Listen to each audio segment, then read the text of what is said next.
Hello friends, welcome back to my channel Pratibha Bagiya. और देखिए, ये जो गुड़हल का पौधा मैंने कटिंग से तैयार किया था, इसको जब मैंने शिफ्ट किया था इस गमले में तो दिखाया था आपको। और इसमें जो भी कलियां हैं वो खिल रही हैं अब।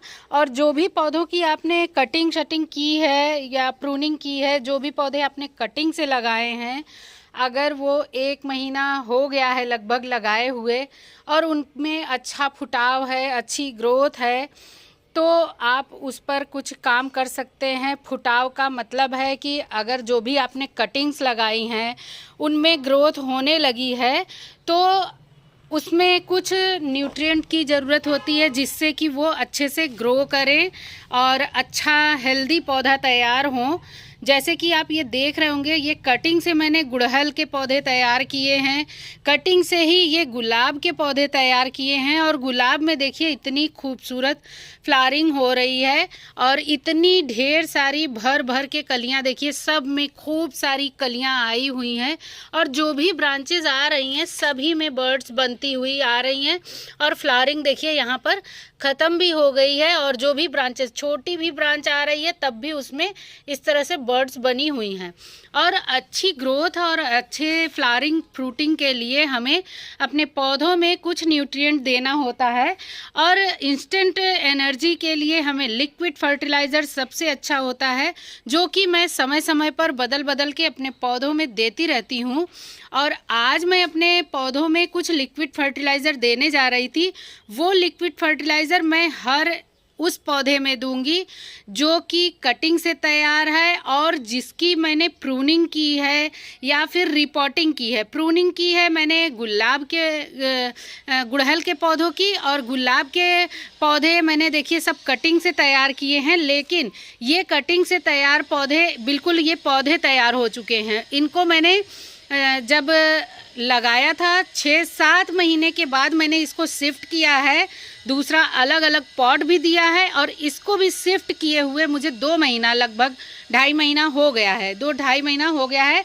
और इसमें अब होने लगी है अच्छी खूबसूरत सी फ्लावरिंग और खूब सारी बर्ड्स बन रही हैं। तो अच्छी ग्रोथ और अच्छी फ्लावरिंग फ्रूटिंग के लिए इनको हमें समय समय पर अच्छी खुराक देना होगा, और मैं देती भी रहती हूँ। यहाँ पर भी देखिए कटिंग से जो भी गुड़हल के पौधे मैंने तैयार किए हैं, इसमें भी देखिए बर्ड्स आ रही हैं।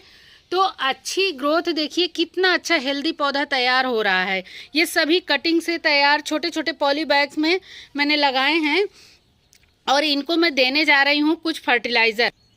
और ये सभी देखिए घर के जो ग्रोसरी बैग होते हैं, जो भी हम सामान ले आते हैं घर का, उसमें मैंने लगाया है। और इन सभी ग्रोसरी बैग को यूज करने से पहले मैंने इनमें होल किया है। होल के लिए कई बार सवाल आता है कि आप बालू में कटिंग लगा रही हैं, तो जिस भी पॉट में आपने लगाया है उस पॉट में होल है या नहीं है। तो होल करना बहुत ज़रूरी है क्योंकि मॉइस्चर चाहिए, एक्स्ट्रा पानी नहीं चाहिए। और यहाँ पर देखिए, ये है गुड़हल का मदर प्लांट जिसकी मैंने कटिंग कर दी थी। और ये इसको मैंने रिपोर्ट कर दिया है इस थर्माकोल बॉक्स में। और ये भी लगा हुआ था बड़े से गमले में जिसमें मैंने गुड़हल अभी आपको दिखाया है। और इसमें देखिए कितनी अच्छी हेल्दी ग्रोथ हो रही है। तो इनको इस समय अगर हम कुछ फर्टिलाइज़र दे देते हैं तो इसी समय हम इसको एनर्जी देंगे तो इसमें ज़बरदस्त फ्लावरिंग होगी, यानी पहले खूब बढ़िया सी इसमें कलियां बनेंगी। ग्रोथ तो देखिए कितनी ज़बरदस्त हो रही है और कितना घना पौधा ये बनेगा। और ये कटिंग से तैयार किया हुआ पौधा है। एक पौधा यहाँ पर भी है जो कि मैंने कटिंग से ही गुड़हल के पौधे को तैयार किया है। और देखिए इसको भी मैंने प्रून करके और इसको भी रीपॉट किया है इस थर्माकोल बॉक्स में, क्योंकि ये गमले में लगा था, गमला मैंने निकाल करके ये पौधे को रिपोर्ट कर दिया है। और देखिए कितना अच्छा ग्रोथ हुआ है। इनमें से भी जो कटिंग्स निकली थी मैंने सभी को लगाया है कटिंग के तौर पर। इसी तरह से मेरे पास जो भी गुड़हल के पौधे थे सभी को मैंने खूब बढ़िया सी प्रूनिंग की थी। और देखिए सब में कितनी ज़बरदस्त अच्छी ग्रोथ हो रही है। तो मैंने जब प्रूनिंग की थी तो उस समय जो भी फर्टिलाइज़र देना था मैंने गुड़ाई करके दिया था। सूखा फर्टिलाइज़र था जो मैंने मिट्टी में दिया था। अब इनको थोड़ा इंस्टेंट एनर्जी मैं देने जा रही हूँ। और ये भी देखिए, ये सफ़ेद वाला गुड़हल है और इसको भी मैंने कटिंग कर दिया था। सभी की कटिंग करके मैंने इनकी में से जो कटिंग निकली है सबको मैंने लगा दिया है कटिंग। तो ये जो भी मैंने पौधे आपको दिखाए हैं प्रूनिंग कर किए हुए या फिर जो भी मैंने कटिंग से तैयार किए हुए गुलाब के पौधे दिखाए हैं, सभी में मैं जा रही हूँ देने एक लिक्विड फर्टिलाइज़र। वो लिक्विड फर्टिलाइज़र आप अपने घर में बहुत आसानी से बना सकते हैं और बहुत ही आराम से आप अपने हर तरह के पौधे में, हर तरह से मतलब है आप खासकर फूलों वाले पौधों में आप दे सकते हैं। बहुत ही अच्छा इसका ज़बरदस्त रिज़ल्ट मिलेगा, जिससे होगी अच्छी ग्रोथ, और जब ग्रोथ अच्छी होगी तो उन्हीं नई ग्रोथ पर आते हैं अच्छी फ्लावरिंग। यहाँ देखिए मैंने ये लिक्विड फर्टिलाइज़र बनाया हुआ है और इसको मैंने 3 दिन पहले भिगा करके रखा है। और मैंने अभी जल्दी में ही बताया था आपको कि केले के छिलके को कैसे आप अपने पौधों में यूज कर सकते हैं, लेकिन आज जो मैं ये लिक्विड फर्टिलाइज़र बताने जा रही हूँ इसमें है केले के छिलके के साथ प्याज का छिलका। और इसके लिए आप चाहें तो सूखे, इस तरह से सूखे छिलके का भी प्रयोग कर सकते हैं। ये केले का सूखा छिलका है, अगर आपको तुरंत नहीं ज़रूरत है इस तरह से सुखा करके आप रख लेंगे तो ये जब भी आपको ज़रूरत होगी तब आप यूज कर सकते हैं। नहीं तो आप इस तरह के गीला ही केले का छिलका यूज कर सकते हैं, लेकिन सुखा करके यूज करें तो बहुत ही अच्छा है। और मैंने यहाँ पर देखिए ये है प्याज के छिलके। इस तरह के प्याज के छिलके आप स्टोर करते जाएं, एक अलग पॉलीथीन बना लें, उसी में छील करके रखते जाएं प्याज के छिलके, लहसुन के छिलके। और इस तरह से जब भी केले का छिलका निकलता है तो मैं इसी तरह से सुखा करके रख लेती हूँ। तो मैंने 1 मुट्ठी प्याज का छिलका और 3 केले का छिलका इसमें मैंने भिगाया हुआ है और इससे मैं बनाने वाली हूँ 5 लीटर लिक्विड फर्टिलाइज़र। ये देखिए ये है बाल्टी 5 लीटर की और इसमें मैंने इतनी जगह छोड़ दी है और इसमें मैं ये लिक्विड फर्टिलाइज़र डालूँगी जग वाला। और आप इस लिक्विड फर्टिलाइज़र को चाहें तो छन्नी से भी छान सकते हैं और नहीं तो फिर मैं तो बस इस तरह से हाथ से इसके जो भी वेस्ट हैं उनको रोक करके इस तरह से मिला दूँगी। इस तरह से बस वेस्ट को रोक करके आप पूरा पानी इसमें मिला लीजिए। और 1 जग का मैंने 5 गुना बना दिया है। 1 जग पानी था तो उसको 5 गुना पानी में मैंने मिला दिया है।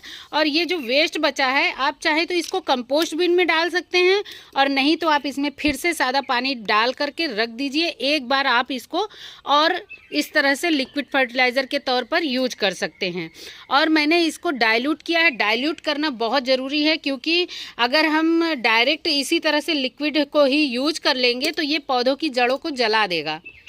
और इसको देने के लिए कुछ सावधानियां बरतनी होंगी कि जैसे कि हम जो भी लिक्विड फर्टिलाइज़र किसी भी पौधे में देते हैं तो उस पौधे की मिट्टी में हल्की मॉइस्चर होना चाहिए, हल्का नमी होना चाहिए।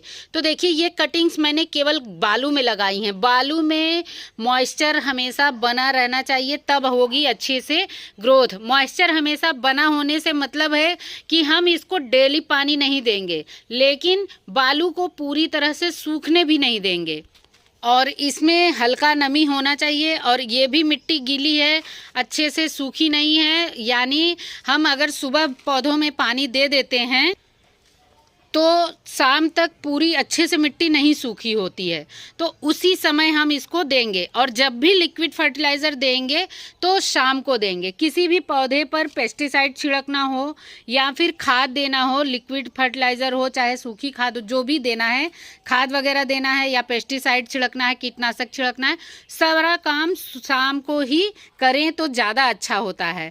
तो मैं इन सभी में देखिए जिसमें अब जो कटिंग लगी है उसको तो मैं गुड़ाई नहीं कर सकती, लेकिन जो पौधे हैं, जो पौधे बन चुके हैं उनमें हल्की गुड़ाई करके ही हमें सभी पौधों में देना है। जो भी पौधे में आप दे रहे हैं लिक्विड फर्टिलाइज़र तो इनको आप गुड़ाई करके ही दीजिए। तो जो भी आपने पौधों की रिपोर्टिंग वगैरह की है उनको भी हल्का सा गुड़ाई कर दीजिए तब दीजिए। और ये देखिए ये सभी में थोड़ी थोड़ी गुड़ाई ज़रूरी है और गुड़ाई करने से होता है कि मिट्टी थोड़ी ढीली हो जाती है और ये अच्छे से जड़ों तक इसका जो लिक्विड फर्टिलाइज़र हम दे रहे हैं ये अच्छे से जड़ों तक पहुँचेगा। और गुड़ाई करने से होता है कि बहुत ही जल्दी से ये एब्जॉर्ब हो जाते हैं। अगर कड़ी मिट्टी में ही डाल देंगे हम लिक्विड फर्टिलाइज़र तो ये इधर उधर बहने लगता है, और अगर हम गुड़ाई करके डालते हैं तो ये बहुत ही जल्दी से एब्जॉर्ब कर लेता है। अब देखिए इसको लेके चलेंगे और मैं आपको डाल के दिखाऊंगी कि कितनी तेज़ी से ये सोख लेता है।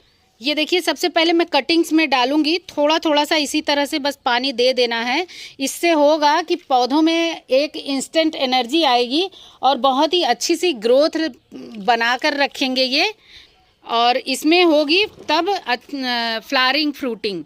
जो भी हमने फल के पौधे लगाए हैं तो उसमें फ्लावरिंग के बाद फ्रूटिंग होगी, और नहीं तो ये फूलों के जो पौधे हैं इनमें अच्छी ग्रोथ होगी तो अच्छे से फ्लावरिंग करेंगे। और ये कटिंग जो हम अपने यहाँ कटिंग इस समय लगा रहे हैं, तुरंत जो कटिंग लगा रहे हैं उसमें नहीं डालना है। जो कटिंग कम से कम 2 महीना पहले लग चुकी है, हमने लगा दिया है, उसमें थोड़ी बहुत ग्रोथ दिख रही है, बस उसी कटिंग में देना है। जो कटिंग तुरंत लगाई गई है उसमें लिक्विड फर्टिलाइज़र वगैरह कुछ भी नहीं देना है। और ये जो कटिंग मैंने शिफ्ट की है पौधों की, ये कटिंग से तैयार गुड़हल का पौधा है, इसमें भी हम देंगे ताकि इसमें कलियां आगे बनती रहें। और देखिए गुड़ाई करने से, जब हम गुड़ाई करके पौधों में डालते हैं लिक्विड फर्टिलाइज़र, कितना जल्दी फटाफट इसमें एब्जॉर्ब हो जा रहा है। और ये हाइब्रिड गुलाब का पौधा है, ये भी मैंने कटिंग से ही तैयार किया है। सभी पौधों में इसी तरह से हम देंगे। और लिक्विड फर्टिलाइज़र बस इतना दीजिए कि ये मिट्टी से, गमले से बाहर ना जाए, बस मिट्टी में ही सोख करके रह जाए। खाद वाला पानी है तो इधर उधर वेस्ट नहीं होना चाहिए, और गमले के हिसाब से ही दें, पौधों के हिसाब से दें कि पौधे में कितना डाल दें हम। जैसे ये छोटे छोटे पौधे हैं तो इनमें 2-2 घूंट हम डालेंगे, तो बस इतना बहुत है इनके लिए। और बाज़ार की खाद देने से अच्छा है कि हम इस तरह से घरेलू चीज़ों से, लिक्विड फर्टिलाइज़र या जो भी खाद हम बनाते हैं किचन वेस्ट से या चाय की पत्ती से, जो भी चीज़ों से बनाते हैं वही बेस्ट हैं। क्योंकि ये जो ऑर्गेनिक चीज़ें हम यूज कर रहे हैं मिट्टी में, तो मिट्टी में जीवंत जो जीवाणु होते हैं वो बने रहते हैं, और केमिकल का यूज करेंगे तो वो धीरे धीरे मरते जाते हैं। ये जो मिट्टी है सीमित है, तो इसमें केमिकल का यूज बिल्कुल ना करें। और इसी तरह से मैं सभी पौधों में, जो भी पौधों की मैंने प्रूनिंग की है, सब में देने जा रही हूँ। और उम्मीद है आपको वीडियो अच्छी लगी होगी। वीडियो अगर ज़रा भी अच्छी लगी हो, ज़रा भी इन्फॉर्मेटिव लगी हो, तो वीडियो को लाइक करें, शेयर करें, और अगर चैनल पर नए हैं तो ज़रूर सब्सक्राइब कर लें। मिलते हैं नेक्स्ट वीडियो में। Bye bye, thank you.